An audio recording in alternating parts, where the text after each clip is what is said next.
క్రీస్తు ప్రభు ప్రశస్త నామంన మీ అందరికీ ప్రభు యేసుక్రీస్తు నామంన వందనాలు తెలియపరచుకుంటున్నాను. ప్రియులారా, మరి లోకంలో ఉన్నటువంటి ఒక వ్యక్తిని దేవుడు ఏ విధంగా మరి దేవుని దగ్గరికి పిలుచుకుంటాడు అనేటువంటి విషయాన్ని మనం ఈరోజు ఆలోచన చేద్దాం. లోకంలో పాపంలో ఉన్నటువంటి వ్యక్తిని దేవుడు ఏ విధంగా తన దగ్గరికి పిలుచుకుంటాడు అనేటటువంటి విషయాన్ని ఈరోజు మనము ఆలోచన చేద్దాం.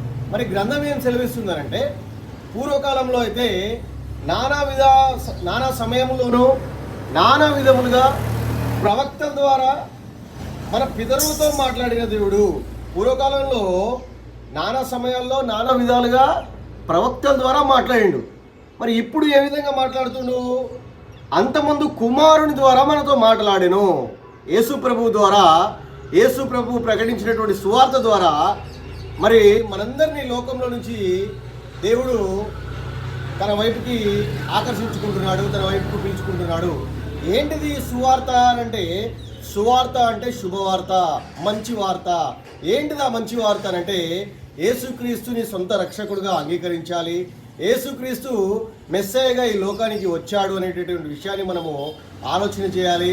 తర్వాత ఆయన యొక్క మరణము, మన పాపాల నిమిత్తం మరణించాడని, మరి సమాధి చేయబడ్డాడని, మూడో దినంన తిరిగి లేచాడని ఎవరైతే నమ్ముతారో, ఈ నమ్మినటువంటి వీళ్ళందరూ కూడా ఏం చేయబడతారంటే రక్షింపబడతారు. రక్షింపబడ్డ ఈ వ్యక్తి ఎక్కడికి వస్తుండంటే సంఘంలోకి వస్తుండు. కాబట్టి తనకు ఇంతకుముందు చేసినటువంటి పాపాలు, ఇంతకుముందు చేసినటువంటి శాపాలు, ఇంతకుముందు చేసినటువంటి నానా విధమైనటువంటి నీచ కార్యాలు ఈ సువార్త ద్వారా నమ్మి బాప్తిస్వం పొందినప్పుడు, మరి యేసే రక్షకుడిని ఒప్పుకున్నప్పుడు తన పాపాలు కడిగివేయబడతాయి. పాపాలు కడిగివేయబడినటువంటి ఆ వ్యక్తికి పరిశుద్ధాత్మ అనేటటువంటి వరాన్ని దేవుడు మనకు ఉచితంగా అనుగ్రహిస్తున్నాడు.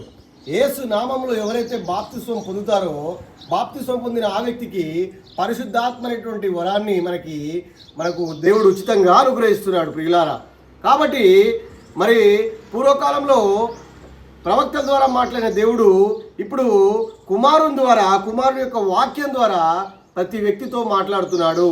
మాట్లాడినటువంటి ఈ వ్యక్తిని లోకంలో చీకట్లో ఉన్నటువంటి ఆ వ్యక్తిని ఆశ్చర్యకరమైనటువంటి తన వెలుగులోనికి పిలుచుకుంటున్నాడు. ఆశ్చర్యకరమైనటువంటి తన మహిమలోకి దేవుడు పిలుచుకుంటున్నాడు. కనుక ఇప్పుడు ఏ విధంగా దేవుడు మనుషుల్ని పిలుచుకుంటున్నాడంటే, కేవలము ఆయన సువార్త ద్వారా మాత్రమే మనందరినీ పిలుచుకుంటున్నాడు.